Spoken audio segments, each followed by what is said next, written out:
Harut اور ماروت دو فرشتے ہیں جن کا ذکر قرآن کی سورہ البقرہ 202 میں ہے، جنہیں انسانیت کے لیے آزمائش کے طور پر بابل بھیجا گیا تھا۔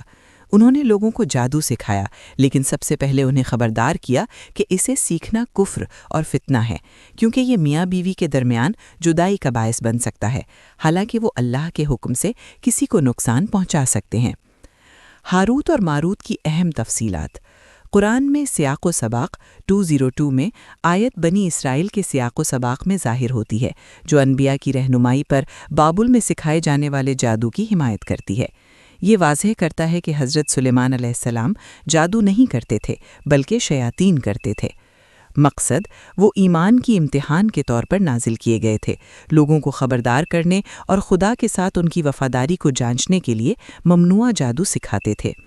تنبیہ، وہ ہمیشہ ان لوگوں کو تنبیہ کرتے تھے جنہیں وہ سکھاتے تھے، ہم صرف ایک امتحان ہے، اس لیے کفر نہ کرو۔ تفسیر میں واقعہ یعنی تفسیر، حالانکہ قرآن ان کے پس منظر کی تفصیل نہیں دیتا، بہت سی تفاسیر جیسے ابن عباس کی فرشتوں کے بارے میں بتاتی ہیں جو انسانی گناہوں کی شکایت کرتے ہیں، جس کی وجہ سے ہاروت اور ماروت کو خواہشات کے ساتھ زمین پر بھیج دیا جاتا ہے۔ آزمائش، یہ روایتیں یہ بتاتی ہیں کہ فرشتے فتنوں کا شکار ہوئے، جن میں اکثر شراب نوشی، قتل یا زہرہ یعنی زہرہ نامی عورت شامل ہوتی ہے، جس کی وجہ سے ان کی سزا ہوتی ہے۔